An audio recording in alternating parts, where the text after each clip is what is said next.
समाचार देख रहे हैं आप। मैं हूं शालिनी। खबरों की ओर बढ़ने से पहले आइए देखते हैं क्या है आज की सुर्खियां।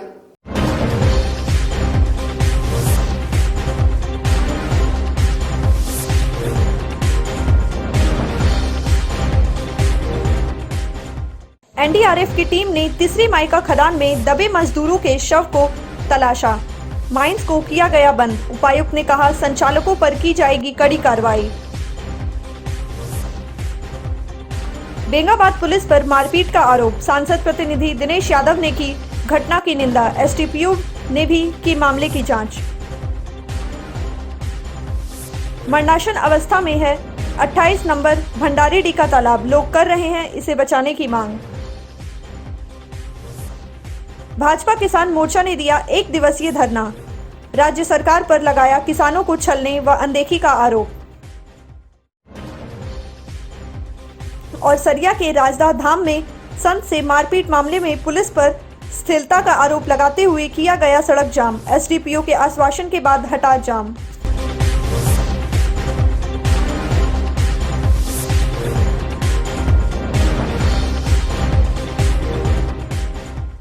आइए अब देखते हैं दिन भर की छोटी बड़ी खबरें।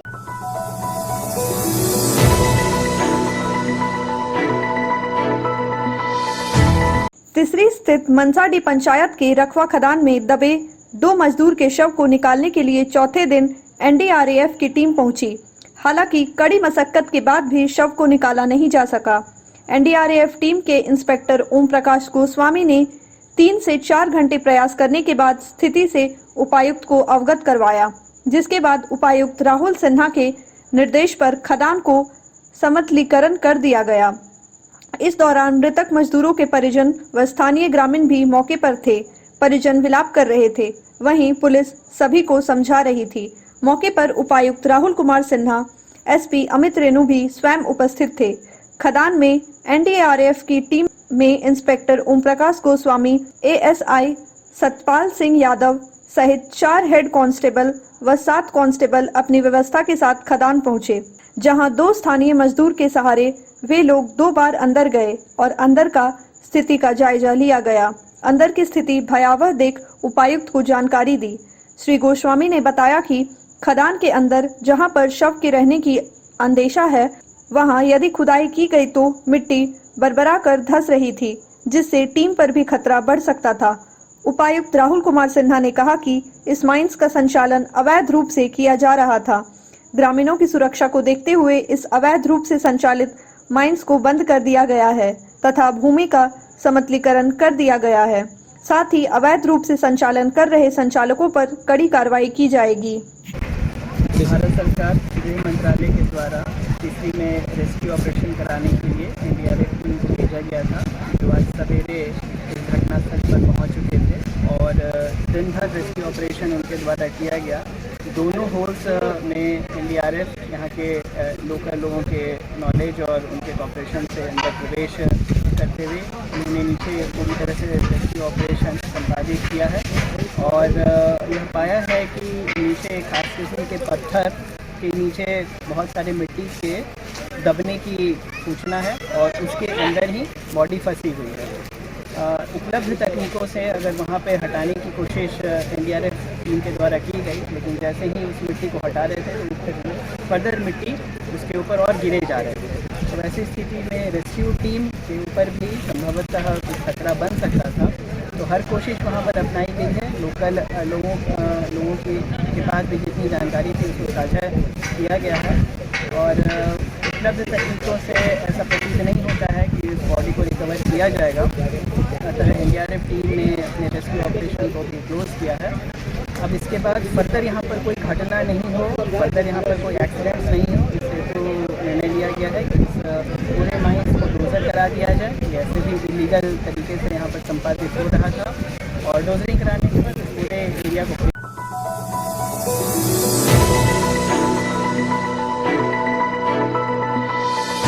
राजदा धाम में बीते दिनों संत शीतल दास से मारपीट मामले में एफआईआर के बाद पुलिस पर कार्रवाई में शिथिलता का आरोप लगाते हुए बागोडी मोड़ में स्थानीय लोगों ने लगभग 1.5 घंटे तक रांची दुमका मुख्य मार्ग को जाम कर दिया। सड़क जाम से दोनों ओर छोटी बड़ी वाहनों की लंबी कतार लग गई। इस दौरान स्थानीय लोगों ने कहा कि राजदा के संत शीतल दास पर कुछ लोगों ने मारपीट की घटना की थी, जिस पर सरिया थाना में मामला भी दर्ज कराया गया है। घटना के 5 दिन बीत जाने के बाद भी अब तक अभियुक्तों की गिरफ्तारी नहीं की गई है, जिसके विरोध में बाध्य होकर लोगों को सड़क पर उतरना पड़ा। सड़क जाम की सूचना मिलते ही सरिया अनुमंडल पुलिस पदाधिकारी नौशाद आलम, अंचल पुलिस निरीक्षक दिनेश कुमार सिंह, थाना प्रभारी सनी सुप्रभात जवानों के साथ मौके पर पहुंचे और वार्ता की। मौके पर एसडीपीओ नौशाद आलम ने लोगों को आश्वस्त किया कि वे राजदा पहुंचकर वहां की स्थिति में अवगत होंगे। राजदा में अवैध रूप से काटे जाने वाले रशीद को बंद किया जाएगा।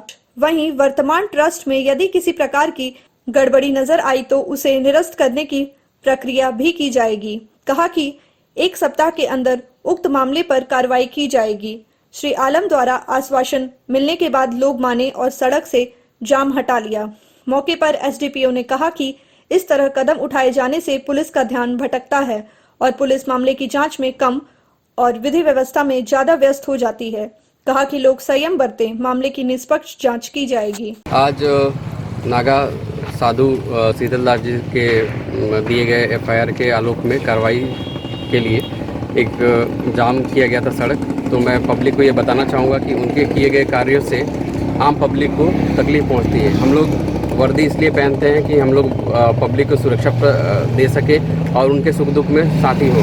तो जो भी प्रक्रिया है इन्वेस्टिगेशन का वो हम लोग करते हैं और ऐसी घटनाएं होने से हम लोग का इन्वेस्टिगेशन से ध्यान हट के लॉ एंड ऑर्डर संभालने पे लग जाता है। तो पब्लिक से ये मैं अपील करना चाहूँगा कि उनको पुलिस पे पूरा विश्वास करना चाहिए। जो भी विधिवत है क्रिया, जो भी विधिवत कार्रवाई है उसको हम लोग करेंगे। ये आश्वासन यही है कि जो भी उनका एफआईआर है उसके विरुद्ध में हम लोग अपना जांच कर विधिवत कार्रवाई करेंगे। धाम ट्रस्ट को लेकर के जो विवाद चल रहा है, जिस पर पूरे क्षेत्र के लोगों को आपत्ति है और संत जो नागा साधु हैं उन पर जो हमला हुआ, इसको लेकर एफआईआर दर्ज किया गया है और आश्वासन दिया गया था कि 24 घंटे के अंदर कार्रवाई की जाएगी। लेकिन प्रशासन की व्यस्तता के कारण, शिथिलता के कारण लोग क्षेत्र के आंदोलित हो रहे हैं और मेमोरेंडम के जरिए, मशाल जुलूस के जरिए और आज रोड का सांकेतिक जाम के जरिए यह संदेश प्रशासन को लगातार दिया जा रहा है। इस पर प्रशासन को सतर्क होते हुए त्वरित कार्रवाई करनी चाहिए।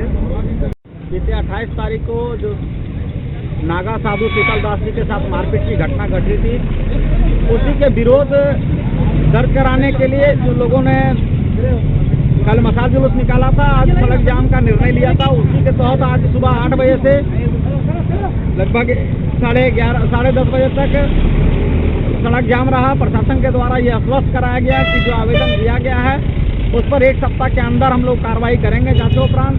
दूसरा जो विषय लोगों ने रखा था कि राजदा धाम में अवैध वसूली हो रही है, प्रशासन ने उसमें आश्वस्त किया कि अभी तुरंत जाकर के उस तत्काल रोक लगा देते हैं। और तीसरा जो मामला है कि फर्जी पोस्ट बना करके लोग राजदा धाम को अपनी बाप की जागीर बनाना चाहते हैं, प्रशासन ने उसको कहा है, आश्वस्त किया है कि हम लोग इसको जांच के लिए भेजेंगे। जांचों उपरांत उस कमेटी को निरस्त करते हुए और प्रशासन के देखरेख में कमेटी का निर्माण किया जाए, जिससे राजदा का विकास हो सके।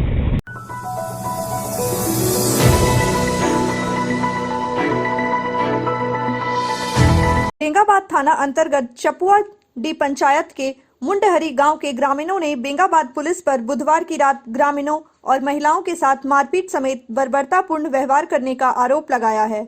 ग्रामीणों के आरोप के बाद कोडरमा सांसद प्रतिनिधि दिनेश यादव और एसडीपीओ अनिल सिंह मामले की जांच करने शुक्रवार को मुंडहरी गांव पहुंचे। इस दौरान दोनों ने पुलिस की बर्बरता की कहानी ग्रामीणों से सुनी और मौके वारदात का मुआयना भी किया। इस दौरान सांसद प्रतिनिधि दिनेश यादव ने बताया कि मुंडहरी गांव में एक शोरूम संचालक के साथ ग्रामीणों की कहासुनी के बाद देर रात में पुलिस के द्वारा आकर घर की महिलाओं के साथ मारपीट करना बेहद ही दुर्भाग्यपूर्ण है। ऐसी घटना समाज को शर्मसार करती है। उन्होंने पुलिस प्रशासन से ऐसे दोषी पुलिस वालों पर कड़ी कार्रवाई करने की मांग की है।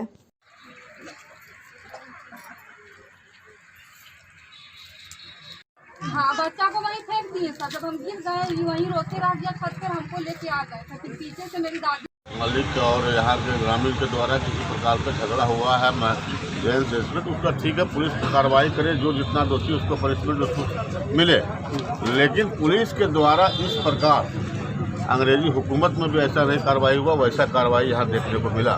1:30 बजे रात में 20-25 पुलिस बल के साथ में आकर सभी महिलाओं के साथ लातम जूतम मार के, लाठी से, डंडा से, जो बच्चा जिनका 4 दिन पहले बच्चा हुआ वैसे महिलाओं को दम मार के लोग अधमरा कर दिया। लास्ट में 2 बाल्टी पानी डाल दिया उस पर रात में, और पूरे घर के दरवाजा वगैरह सभी तोड़ दिया। हम लोग पुलिस प्रशासन की इस कार्रवाई का विरोध करते हैं। पर ठीक है, हीरो होंडा का मालिक का या किसी प्रकार का घटना दुर्घटना हुआ या लड़ाई झगड़ा हुआ, उस पर जो व्यक्ति गलत किया उसके विरुद्ध कार्रवाई होनी चाहिए। महिलाओं के साथ रात में इस प्रकार पुलिस प्रशासन के द्वारा कार्रवाई करना बहुत निंदनीय है।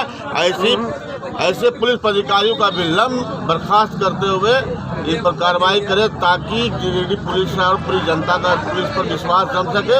ये पुलिस हमारी सेवक के रूप में सेवा देने आए हैं, ये पुलिस सेवक के रूप में सेवा नहीं दे रहे हैं। ये हमारे पर जमींदारी प्रथा के जैसे हुकूमत कर हमारा शोषण करने का काम कर रहे हैं।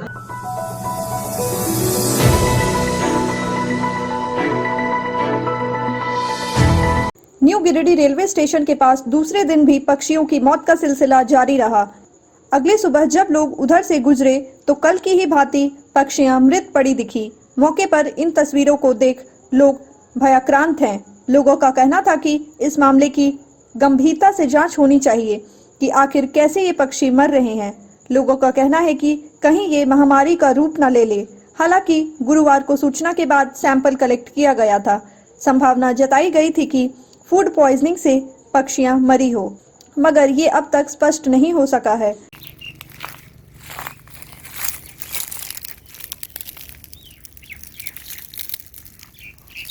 ये सब के अच्छा कंपनी को दवा वो को डाल लेगी, दवा डाल ले दवा डाले कि नहीं, दवा डाल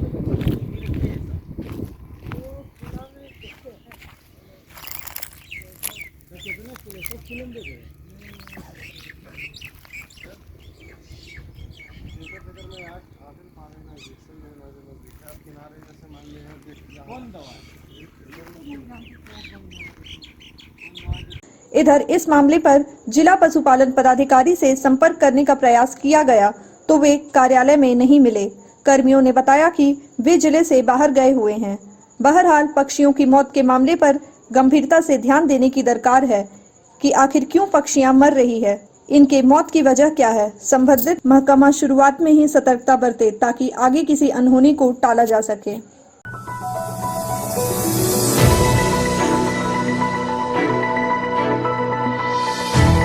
राज्य सरकार पर किसानों के साथ छल और अनदेखी का आरोप लगाते हुए शुक्रवार को भाजपा किसान मोर्चा गिरिडीह जिला इकाई द्वारा अंबेडकर चौक पर 1 दिवसीय धरना दिया गया। धरना कार्यक्रम की अध्यक्षता किसान मोर्चा के जिला अध्यक्ष दिलीप वर्मा ने किया।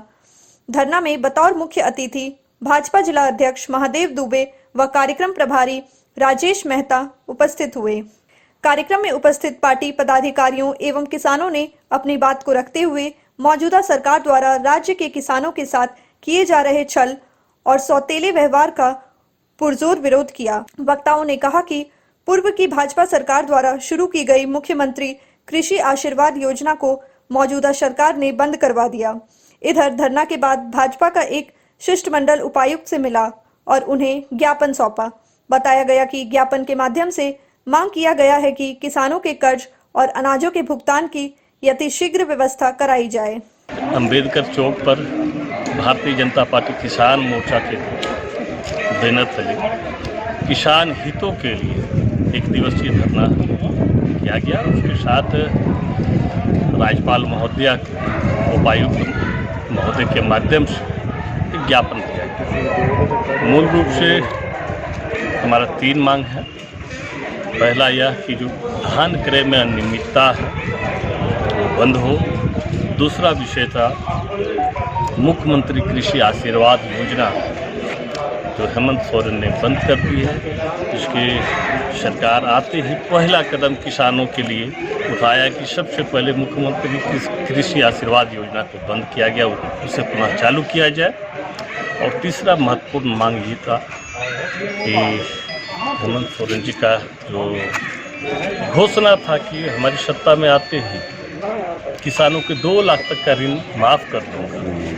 अफसोस इस बात का है कि इस प्रक्रिया में जब ये शुरुआत भी किए तो इस प्रक्रिया को इतना जटिल कर दिए हैं कि उचित और अपेक्षित किसान स्वाभाविक रूप से इससे वंचित रह जाएंगे। तो हम लोगों की मांग है कि इस प्रक्रिया को सही तरीके से, जो किसान ऋण वापस नहीं कर सकते हैं, जो एनपीए हो चुके हैं, वैसे किसानों को ऋण माफ़ करने की आवश्यकता थी।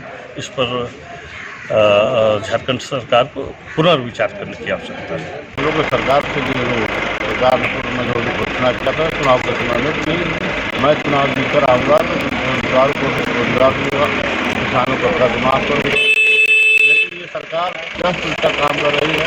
ये न बेरोजगारों को रोजगार देने का काम किया है, न किसानों को कर्ज माफ करने का काम किया है। कर्ज माफी के नाम पर खरीद बात करने को अतुल हैं, क्योंकि उन लोग का कहना है जो एमपीए हो चुके हैं वैसे लोगों को हम सारी बात नहीं करेंगे। तो आप जो खाए हुए लोगों को खाना खिलाएगा, जो भूखा मारा उसको खाना नहीं खिलाएगा। ये मतलब ये सरासर बात होगी। ये सरकार करनी कुछ नहीं है, सिर्फ लोगों को धोखा में रखकर और सिर्फ लूट मचा रखा है ट्रांसफर पोस्टिंग के नाम पर। हर तरफ पर देखिएगा आपके खनन में इस प्रकार 2 नंबर काम चल रहा है। इस सरकार को दर्शाता है सरकार सिर्फ लूट खसोट के लिए बैठा है, जनता का भला करने का इसमें मीटिंग नहीं।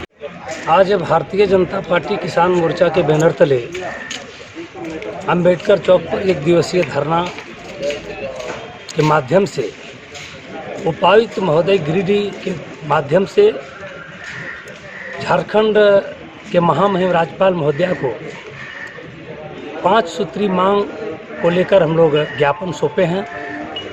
हम लोग मांग कर रहे हैं कि किसानों का कर्जा माफ़ हो, धान का जो क्रय केंद्र है इसमें सभी किसानों को धान का खरीदारी हो और उसका भुगतान समय पर हो, और मुख्यमंत्री कृषि आशीर्वाद योजना जो जन कल्याणकारी योजना थी, प्रत्येक किसानों को प्रति एकड़ 5,000 रुपया राज्य सरकार भारतीय जनता पार्टी के नेतृत्व वाला सरकार दे रही थी, इसको इन्होंने बंद कर दिया। किसान मोर्चा मांग कर रहा है कि अविलंब यह योजना को चालू किया जाए और किसानों के हित में निर्णय लिया जाए।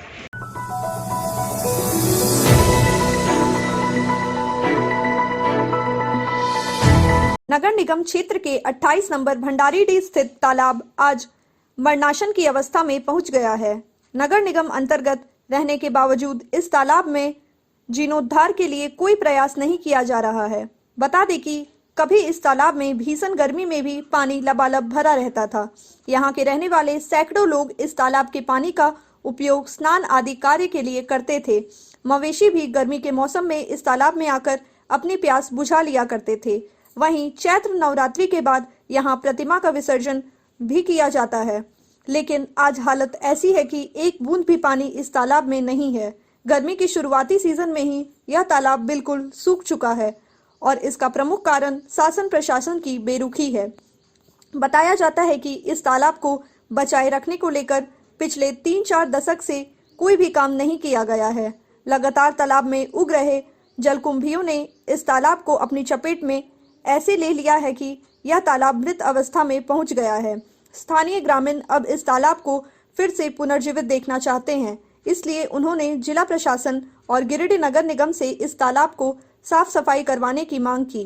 गौरतलब है कि जल स्रोतों को बचाने के लिए सरकार आदेश जारी है, लेकिन नगर निगम क्षेत्र के 28 नंबर स्थित यह तालाब 5 एकड़ रकबा में फैला है, जो कि आज मृत अवस्था में है।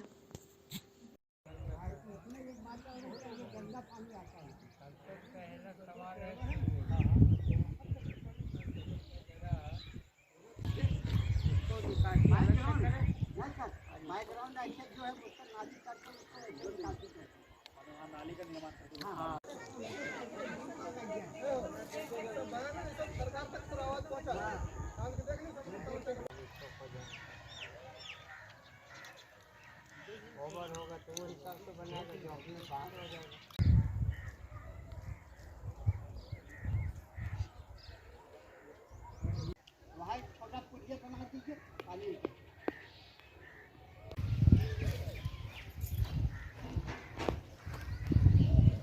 पे होता है इतना नदी का पानी नदी वाला आ रहा है जा रहा है पूरा रख दिए इसी तरह दिए हैं लोग। दुर्गा पूजा में ये तालाब आज से नहीं 100 वर्ष से ज़्यादा हो रहा है। ब्रिटिश समय से ये तालाब था और इसको मछली पालन के चलते आपस में लड़ झगड़ करके तालाब को बर्बाद कर दिया। शहर का सारा पानी गंदा पानी, वो पानी पहले गंदा इसमें नहीं आता था। वो चैचेडी का जो एक आदमी मछली छोड़ता था वो जलन के मारे वो पूरा कचरा इसमें डाल दिया, भर दिया, तालाब को बर्बाद कर दिया। इसकी सूचना हम लोग नगर निगम को हाँ, हम लोग सभी को दे चुके हैं।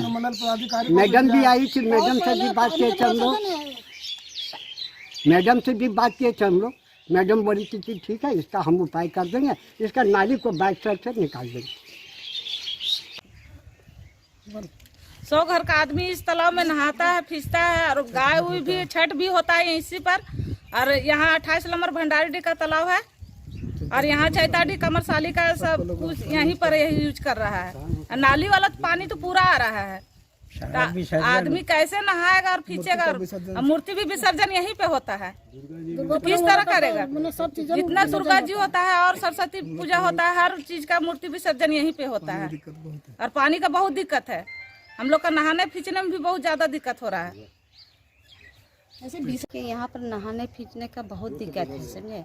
और देखिए यहाँ विसर्जन भी होता है तो बहुत दिक्कत, सब कचरा हटा के विसर्जन होता है। सरस्वती जी में यही विसर्जन होता है। नहाना नहाना सब बहुत दिक्कत हम लोग को हो रहा है, हर चीज का दिक्कत है यहाँ। जानवर भी पानी, जानवर भी कितना मर गया पानी पीने के चलते से मर गया। और नहाने धोना हम लोग नल में भी पानी सही से नहीं देते, कभी 12 बजे कभी 4 बजे, लेकिन यही पानी से हम लोग सब कुछ हम लोग करते। खाली पीने वाला खाली कुआं से हम लोग यूज करते थे। छठ भी इसी में होता है। छठ पूजा हम लोग 3 साल से हम लोग छठ पूजा नहीं कर पा रहे हैं, यही पानी के चलते। समस्या क्या है? समस्या पानी की दिक्कत है, ज्यादा नाला वाला पानी है, नाला वाला पानी है, सब गंदा पानी, अरे गंदगी सब। सरकार से मांग करते हैं कि तालाब साफ किया जाए। सरकार से मांग किया जाता है कि साफ सफाई कर देते हैं, हम लोग सब नहाना धोना सब कुछ हम लोग के यहीं पर होगा। पानी से इस तालाब से इसलिए हो गया कि जितना पूजा हम लोग करते हैं सब इसी से यूज करते हैं, यही पानी यूज करते हैं। सरस्वती पूजा, दुर्गा पूजा, छठ पूजा सब यही यूज करते हैं। लेकिन जब से ये भंडारी का नाला निकला हुआ है, सब तालाब में हिला दिया है, बहुत परेशान हो गए नाला से हम लोग। नगर निगम से एक रिक्वेस्ट करते हैं कि तालाब को जल्द से जल्द बनाया जाए। तालाब जो है बहुत जनउपयोगी है, 4-5 गांव को आपस में जोड़ता है। चूँकि सारा गांव का आदमी इसी तालाब में नहाता फींचता था, पानी का उपयोग करता था, जानवर पीता था पानी। अभी जो इस तालाब की स्थिति है, जो आप मैंने सामने देख, कचरा यही तालाब में प्रवेश कर गया, जिसके कारण यहाँ गंदगी का मार है, बीमारी हो रहा है, मच्छर का मैंने बहुत ज़्यादा मैंने उत्पादन हो गया है। क्योंकि हम लोग इस पानी से नहाना खींचना, कपड़ा धोना सब इसी से करते थे, लेकिन अभी शहर का सारा पानी इसी में प्रवेश पूरा गंदा हो गया। इसलिए हम लोग प्रशासन से मांग करते हैं, जिला प्रशासन से मांग करते हैं कि अतिशीघ्र इस तालाब को जीर्णोद्धार किया जाए, बनाया जाए, ताकि हम ग्रामीण जनता को नहाने खींचने में आराम हो।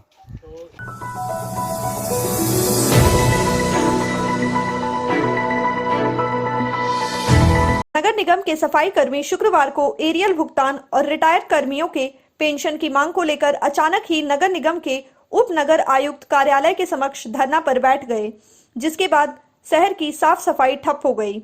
धरना पर बैठे सफाई कर्मियों ने इस दौरान जमकर हंगामा भी किया। धरना की सूचना मिलते ही कर्मचारी नेता अशोक सिंह, लखन हरिजन समेत अन्य नेता भी धरना स्थल पर पहुंच गए। इसके बाद उन्होंने नगर निगम के उप नगर आयुक्त से वार्ता कर कर्मियों की समस्या उनके समक्ष रखी। वार्ता में सामने आया कि निगम की आर्थिक हालत खराब रहने के कारण सफाई कर्मियों का पेंशन भुगतान और एरियल का भुगतान लंबित पड़ा है, लेकिन मार्च तक सभी बकाया का भुगतान कर दिया जाएगा, जिसके बाद सफाई कर्मियों ने धरना समाप्त कर दिया।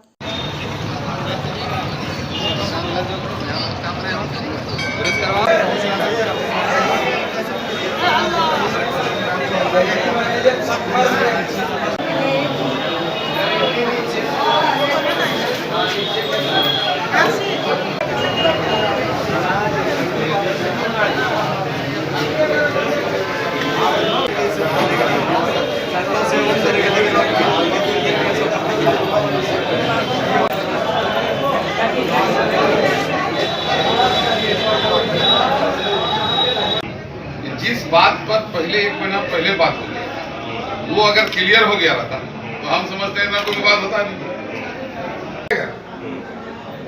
और क्या है, जो रिटायर किया है उसका पावना बाकी है, उसका अगर पावना भुगतान, कार्यरत मजदूर, नियमित मजदूर और जो सेवानिवृत्त कर्मचारी हैं काफी त्रस्त थे, परेशानी हो गई थी। ऐसी परिस्थिति में लोगों में आक्रोश हुआ और ये लोग आक्रोशित हुए। यूनियन के पदाधिकारी के साथ बैठकर सौहार्दपूर्ण वातावरण में वार्ता किया और 70% मांगों पर सहमति बनी, जो 1 सप्ताह के अंदर सभी लागू हो जाएगा। पहला हमारा था कि जो सेवानिवृत्त हो गए उनको कोई काम नहीं है, उनका 5 लाख 7 लाख 3 लाख बाकी है और उनकी बेटी की शादी है, किसी घर में श्राद्ध है। देखिए, ये ऑल ऑफ सडन ये हड़ताल नहीं इसको कहा जाएगा, इसको वार्ता कहा जाएगा, जो कि हमने उनके समक्ष ही इस बात को कहा। ये बात की पुष्टि वो भी कर देंगे। एक सामूहिक उनको कुछ मांग थे, उन मांग को लेके आज उन लोग हमारे पास आए थे और मुख्यतः 5 मांग थी, जिसमें से सब मांग ऑलमोस्ट हम लोग मेजॉरिटी ऑफ मांग मान लिए। कहीं ना कहीं कुछ कन्फ्यूज़न था ऑफिस के स्तर से और कुछ गाइडलाइन की कमी थी, तो उसमें सारा चीज़ का निर्णय हो गया है। जिनका भी आपको पेंशन का मामला है उसको हम लोग निपटारा कर देंगे। आपको बकाया भुगतान आपका है जो रिटायरमेंट बेनिफिट वगैरह का है, निगम के पास पैसा का अभाव भी रहता है, तो उस हिसाब से आदमी निगम को भी चलाना पड़ता है। तो हर चीज़ हर समय हर किसी के लिए पूरा नहीं हो पाता है, तो उसी में एडजस्टमेंट करते हुए हम लोग चलाते हैं। तो जहाँ तक रिटायरमेंट बेनिफिट का बात है तो उस पर भी एक फार्मूला हम लोग ने बनाया है जो कि इनको एक्सेप्टेबल है। परसेंटेज बेसिस पर हम कोशिश करेंगे उस फार्मूला को पालन करते हुए रिटायरमेंट का भी डिस्पोजल करें। कुछ लोगों को कन्फ्यूज़न था, मुख्यतः 4 सफाई कर्मी को, कि हमको बढ़ोतरी के हिसाब से पैसा नहीं मिल रहा है। मेरे द्वारा पूरा एक्विटेंस रजिस्टर मंगाया गया, वो चारों को हम लोग दिखा दिए। तो उनको कन्फ्यूजन, चूँकि पीएफ का पैसा कट रहा था, ये बात का संज्ञान उनको नहीं था कि, तो उनको लग रहा था कि हमको 700 मिलना चाहिए और हमको 500 ही मिल रहा है, जबकि ऐसा नहीं है। वो टोटल नेट मिल रहा था उनको 500-200 रुपया मान लीजिए, एक एग्जाम्पल के लिए वो कटौती था, तो उस पर भी वो लोग सब संतुष्ट हो गए। तो जिस तरह की भी चीज़ें थी, एक अच्छा सौहार्दपूर्ण वातावरण में हम लोगों ने बैठ के वो सारा चीज़ को आज के दिन ही सॉल्व कर लिया और मेरे ख्याल से सब कुछ संतुष्ट भी है।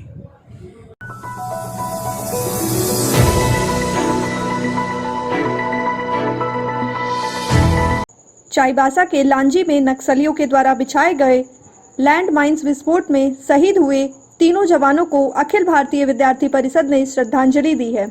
शुक्रवार की शाम टावर चौक पर सभा आयोजित कर अखिल भारतीय विद्यार्थी परिषद के कार्यकर्ताओं ने तीनों शहीद जवान की तस्वीर पर माल्यार्पण कर उन्हें श्रद्धांजलि दी और उनके बलिदान को नमन भी किया।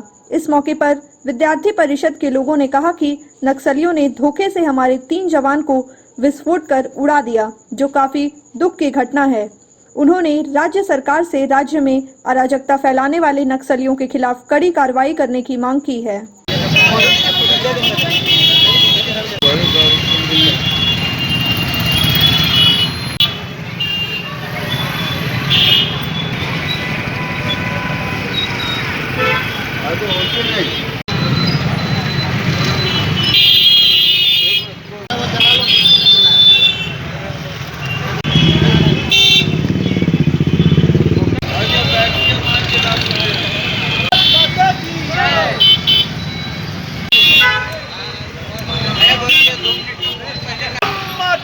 वंदे मातरम, मातरम मातरम, वंदे मातरम, भारत माता की जय, भारत माता की जवान रहे, जय जवान रहे, कश्मीर हो या गुवाहाटी, खून भी देंगे जान भी देंगे।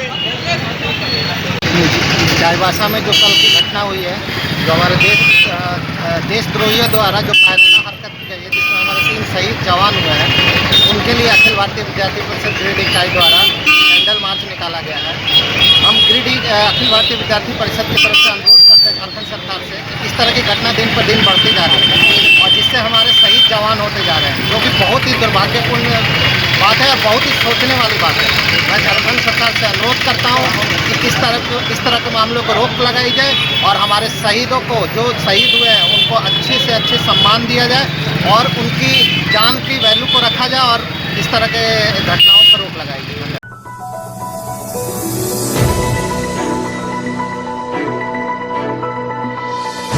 भव्य कलश यात्रा के साथ 9 दिवसीय महारुद्र यज्ञ का शुभारंभ हिरोडी थाना क्षेत्र के खांडीडी में शुक्रवार से हो गया। कलश यात्रा की शुरुआत वैदिक विधि विधानों के साथ शुरू हुई। मौके पर यज्ञाचार्य पंडित विनोद उपाध्याय के मार्गदर्शन में वैदिक पंडितों की मंडली द्वारा मंत्रोच्चारण से माहौल भक्तिमय हो उठा।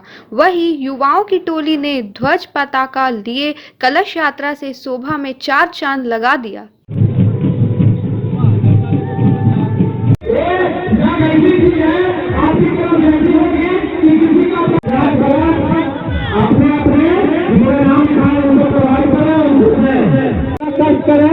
क्योंकि दही जो जिनको आप कहे थे वो लेके आ चुके हैं, आप यहाँ से दही प्राप्त करें। बढ़ते रहिए, बढ़ते रहिए। जल्दी से लाइन में लगिए, वहाँ से लाइन लग रही है। सीधा सीधा लाइन में लगा देना, फिर आगे आगे कर दिया जा रहा है। जितने माता बहना जिनका नाम लिखा गया है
ग्राम खांडीडी नायकडी में पंचायत घोरेता में श्री श्री 108 रुद्र महायज्ञ का शुभारंभ हुआ। कलश यात्रा के साथ हम तमाम हिंदू धर्म प्रेमियों से आग्रह है कि इस यज्ञ को सफल बनाने में उपस्थित के साथ साथ जन सहयोग के साथ साथ जो भी सहयोग हो सके सभी लोग करने का कृपा करेंगे, क्योंकि यह यज्ञ विश्व के कल्याण के लिए यज्ञ का प्रारंभ किया गया है।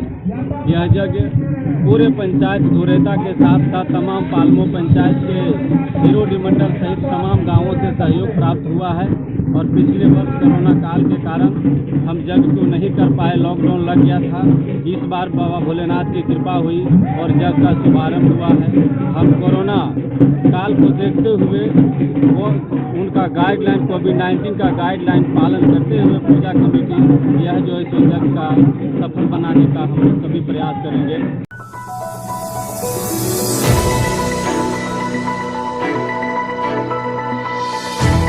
शहर के अर्गा घाट रोड में शुक्रवार को आरके फार्मा नामक होलसेल मेडिसिन सेंटर का विधिवत उद्घाटन किया गया। उद्घाटन अवसर पर बतौर मुख्य अतिथि सीआरपीएफ 7वीं बटालियन के कमांडेंट भारत भूषण जखमोला, गोवर्धन लाल नर्सिंग होम के निदेशक डॉक्टर विकास लाल उपस्थित हुए।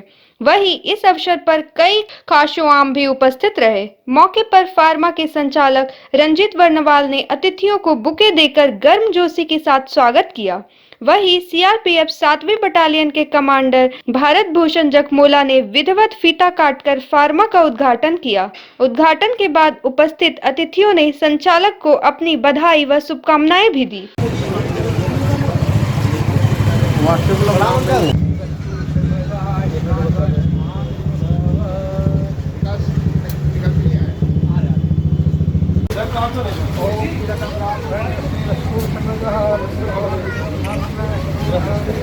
नमः नवधाशक्ते नमः कुर्माय नमः अनंताय नमः ज्ञानाय नमः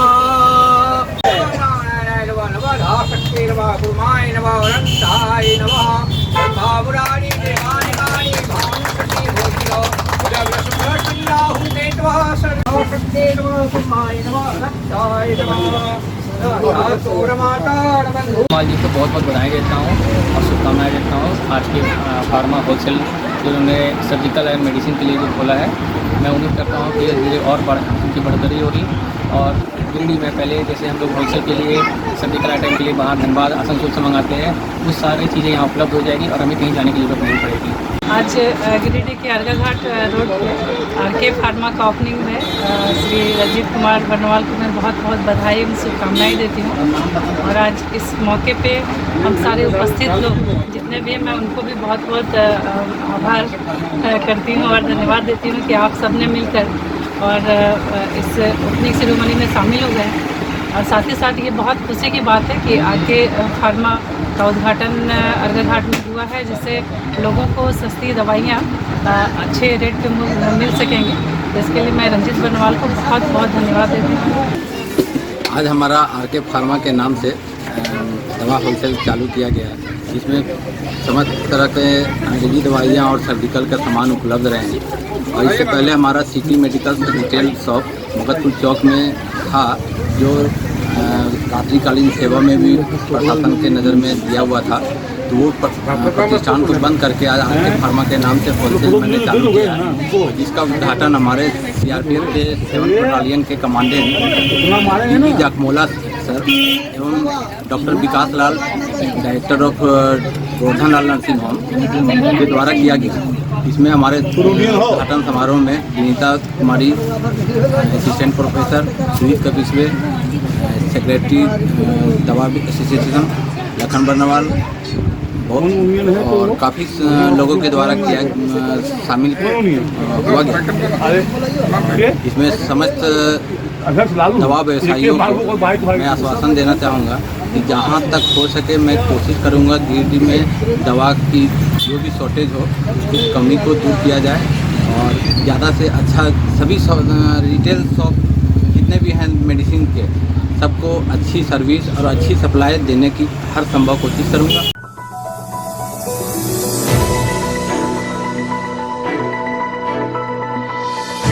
बेंगाबाद के परम अलौकिक जगन्नाथ धाम में महाशिवरात्रि की तैयारी जोर शोर से चल रही है।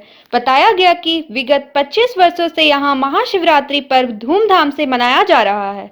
इस वर्ष भी पूरे उत्साह से महाशिवरात्रि मनाए जाने का निर्णय लिया गया है।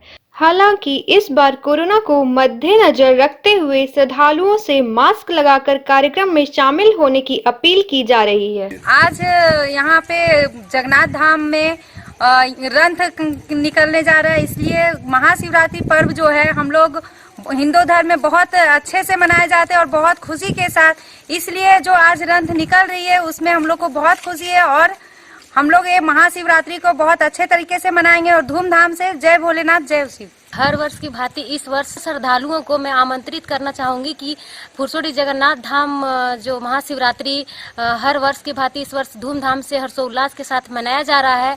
तो आप सबों से आग्रह होगा कि महाशिवरात्रि में आप आकर पूजा कर और पुण्य का भागी बने। कि जगन्नाथ धाम से हर वर्ष रथ निकलता है, इस साल भी निकाला जा रहा है। महाशिवरात्रि मनाया जाता है, ये पूरे झारखंड में बहुत धूमधाम से मनाया जाता है और लगभग 90% लोग शिवरात्रि करते हैं। हिंदू समाज के श्रद्धा और भक्ति यूं ही बनाए रखिए और बढ़ाए रखिए और जगन्नाथ धाम में जो आज रथ निकाला गया उसमें अपना आर्थिक सहयोग भी करें। क्या जी बताते चले कि कोविड-19 को देखते हुए सोशल डिस्टेंस और मास्क लगाकर पहुंचे परम अलौकिक जगन्नाथ धाम। जी जय हो जय। और इस बार क्या अलग होने वाला है? अलग इस बार राजलक्ष्मी की रोड शो होगा, जो कोरोना को देखते हुए सोशल डिस्टेंस में रोड शो होगा और आप सभी पधारें और पुण्य का भागी बने और परम आनंद लें। और जो शिवरात्रि की इस बार की जो रात होगी महा और अध्यात्म से लय वाली रात होगी